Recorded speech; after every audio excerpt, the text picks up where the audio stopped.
I was at my parents' house most recently for this holiday where we eat a lot of food. And I went through the old records, and I actually found the first story I ever wrote. No, you cannot read this. I can totally read this. It's the holidays, and I'm up here. Oh my gosh. Yes, this is the very first story I ever wrote. I didn't even physically handwrite it. This was dictated to my father on October 28th, 1995. How old were you? I was 5 years old, 5 and a half. Yeah, maybe I should have learned to read and write by then. That's why.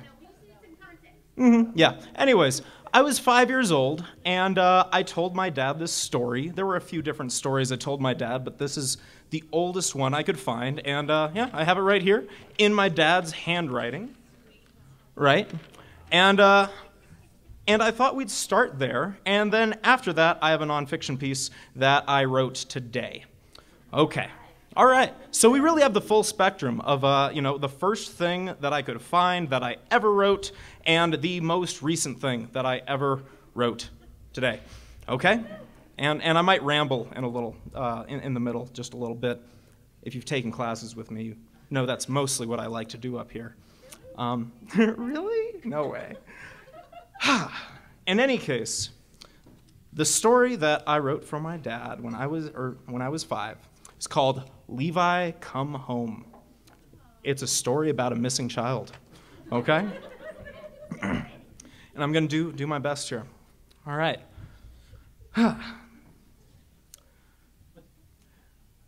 Levi went to the restaurant called Mimi's. He came with his parents. He ate some lunch, then he went to the bathroom. He took such a long time pooping that his parents left without him. Levi looked all around the restaurant for his parents, but he couldn't find them anywhere. Then Levi had an idea. He asked one of the ladies at the restaurant if she could drive around Phoenix and find his grandpa's house.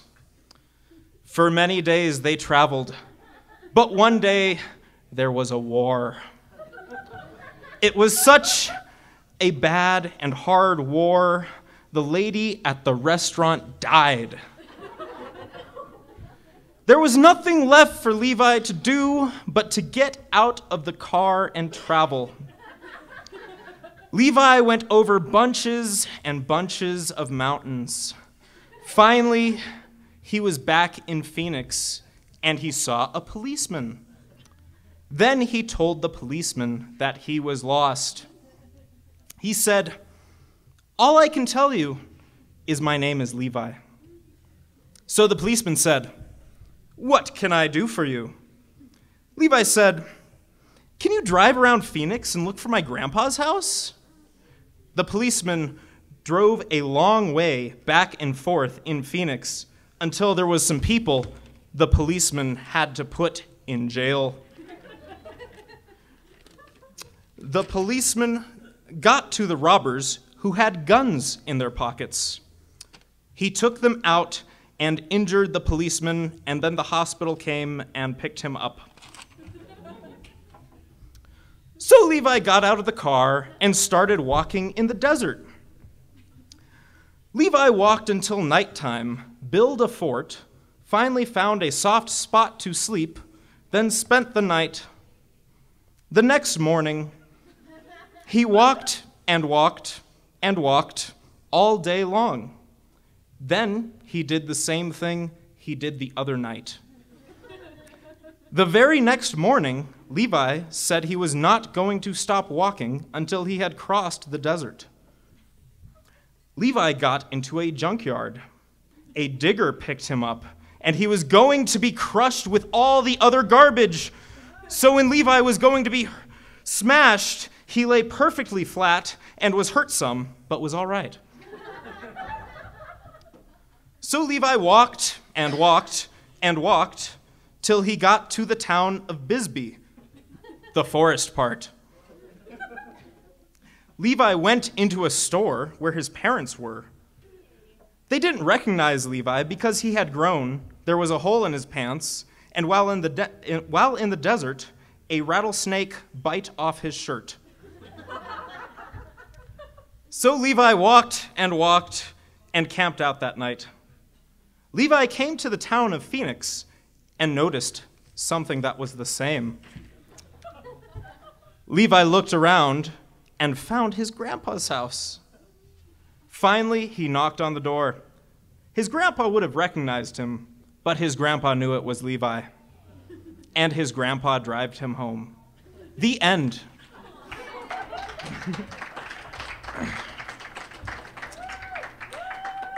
And that's the first story I ever wrote. And now it's a little over 20 years later. And at this point in my life, all I can think when I look at this story and kind of think about what's happened since, I really think that the little kid who wrote this just wanted to get lost, really. Yeah, at 5 years old, I think I knew I wanted that. So in the time since, I feel like I've had some experiences that were a little like the story of Levi Come Home. And so today, this afternoon, hot off the presses, really, I wrote a nonfiction piece that is, somewhat about my experiences being a lost child. Yeah, that's what I'd like to wrap up with today, the most recent thing that I wrote. It's called Levi Walked and Walked and Walked. Okay, and this was all experienced sometime in the summer of 2012. I think it was August, could have been July, one of those 2 months, and written today. Okay. I once went to sleep in the middle of the road. Like myself, the road seemed completely alone at the time, so at first we had each other all to ourselves. It ran parallel to the newer stretch of highway I had spent the last few months hitchhiking and fell apart at either end into crumbling concrete and sprouts of wild grass. I went hitchhiking after being told not to bother coming home, but over 1,000 miles away, that place didn't feel much like home anymore. Instead, home became everywhere. The road was comfortable. My spine fit perfectly inside the notch between the two yellow lines. I bundled up my boots inside my jacket to use as a pillow and was asleep as soon as the sun set. I was a heavy sleeper during the days I spent drifting and used to making beds anywhere my head touched the ground. Life was easiest when asleep. Sleep brought silence, and then dawn. Dawn was my favorite. The best parts of being homeless were the mornings, when I would wake up to unfamiliar surroundings with the rising sun, and for a few seconds, forget how I had gotten there, or even who I was. In those moments, everything else fell away, and I only knew what I was experiencing, being surrounded by beautiful things. Grazing deer and droplets of rain became my gods for as long as it took to rub my eyes back to normal. One morning, I woke up in an alleyway in Ottawa to the sound of a crying baby.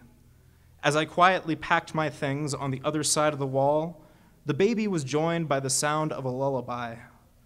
I don't believe in heaven, but I believe that lullaby is the song the angels sing. More importantly, I believe I only heard it because I was willing to sleep anywhere. But on the night I slept in the middle of the road, I woke up to headlights and squealing brakes. The truck's tires turned in time to keep from crushing me like junkyard garbage, and I sprang out of my sleeping bag, knowing only that I was alive and that I had never felt so awake. I was a squishy thing, standing on the side of the road in his underwear, watching his breath freeze in front of his face. It felt good. There would be no sleep the rest of that night, so I got dressed, packed my bag, and walked and walked and walked.